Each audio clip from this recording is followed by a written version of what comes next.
السلام علیکم ورحمۃ اللہ وبرکاتہ۔ جیسا کہ ہم لوگوں نے پچھلے کلاس میں پڑھا تھا تختی نمبر 8 میں حروف مدہ کیا ہے، کون کون سے ہیں۔ آج ہم لوگ پڑھیں گے حروف لین کیا ہے، کون کون سے ہیں اور کیسے ہوتے ہیں۔ حروف مدہ الف یا واو ہے اور حروف لین یہ ہے، میں بتا رہا ہوں جو یا اور واو ساکنہ سے پہلے زبر ہو تو یہ حروف لین کہلاتے ہیں۔ ان کو پڑھتے وقت کھینچنا اور جھٹکا دینا اور مجہول نہ پڑھنا چاہیے، کیونکہ یہ حروف نرمی سے ادا کیے جاتے ہیں، اسی لیے ان کو لین کہتے ہیں۔ اب وہ کیسے پڑھا جاتا ہے آئیے ہم آگے بتاتے ہیں۔ جیسے یہاں پہ لکھا ہے تا اور واو، اور اس تا کے اوپر زبر لگا ہے اور واو کے اوپر جزم لگا ہے، ساکنہ لگا ہے، تو اس کو کیسے پڑھیں گے؟ تا واو زبر تا، کیا پڑھیں گے؟ تا واو زبر تو، ٹھیک ہے؟ کیا پڑھیں گے؟ تا واو زبر تو۔ ایسے ہی یہاں پہ تا کے بعد یا لگا ہے، تو اس کو کیسے پڑھیں گے؟ تا یا زبر تی۔ نہ جھٹکا دینا ہے، نہ گھینچنا ہے، نہ مجہول پڑھنا ہے، سمجھ گئے؟ تو کیسے پڑھیں گے؟ تا یا زبر تی۔ اب یہاں پہ سا آ گیا تو سا کیسے پڑھیں گے؟ سا واو زبر سو۔ اب یہاں سا یا زبر سی۔ دال واو زبر دو، دال یا زبر دئی۔ سمجھ میں آ رہا نا آپ لوگ کو؟ وہاں پہ الف لگا تھا، کسی کے بعد واو پیش لگا تھا، زبر کے بعد الف لگا تھا، اور پیش کے بعد واو ساکنہ تھا، اور زیر کے بعد یا ساکن تھی، تو اس کو حروف مدہ کہتے تھے۔ اب یہاں پہ زبر کے بعد واو ساکن ہے، تا کے بعد یا ساکن ہے، تا زبر کے بعد واو ساکن ہے یا زبر کے بعد یا ساکن ہے، تو حروف لین کہلاتی ہے۔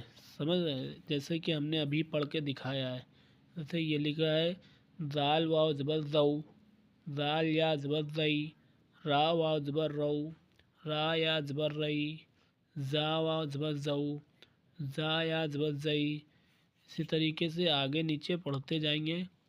سین واو زبر سو، سین یا زبر سئی، شین واو زبر شو، شین یا زبر شئی، صاد واو زبر سو، صاد یا زبر سئی، ضاد واو زبر زو، ضاد واو زبر زئی۔ اسی طریقے سے پڑھتے رہیں گے تو آپ لوگ کو بھی سمجھ میں آ جائے گا، ٹھیک ہے؟ اور اگلے کلاس میں ہم لوگ کون سی تختی پڑھیں گے؟ نویں تختی۔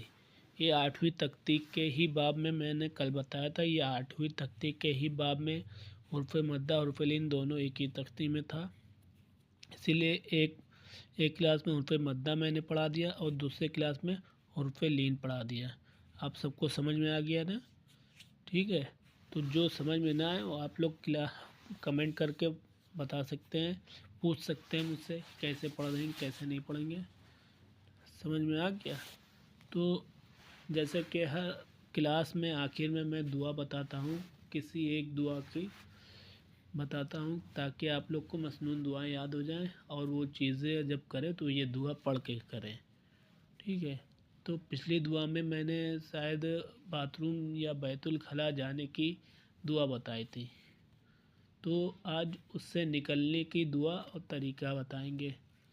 تو جب باتھ روم جائیں گے تو الٹے پیر سے جائیں گے، اور باتھ روم جانے سے پہلے اللہم انی اعوذ بک من الخبث والخبائث یہ پڑھیں گے، ریمائنڈر کرا رہا ہوں۔ اور جب باتھ روم سے نکلیں گے تو سیدھے پیر سے نکلیں گے، اور کیا پڑھیں گے؟ غفرانک الحمدللہ الذی اذھب عنی الاذی وعافانی۔ یہ آپ لوگ اچھے سے یاد کر لیے گا تو آپ لوگوں کو اس کا اجر و ثواب ملے گا، اور شاید اللہ تعالیٰ مجھے بھی اس کا اجر و ثواب دے۔ تو انشاءاللہ یہ آپ لوگ کی کلاس پوری ہو گئی ہے، آگے انشاءاللہ اور کلاس پوری ہوگی اور آپ کو معلومات ہوتی جائے گی ایک ایک چیز کی، اور بھی بہت سی چیزیں آپ کو معلومات ہوتی جائے گی۔ تو انشاءاللہ کل ملتے ہیں پھر اگلی کلاس میں، تب تک کے لیے اللہ حافظ۔ السلام علیکم ورحمۃ اللہ وبرکاتہ۔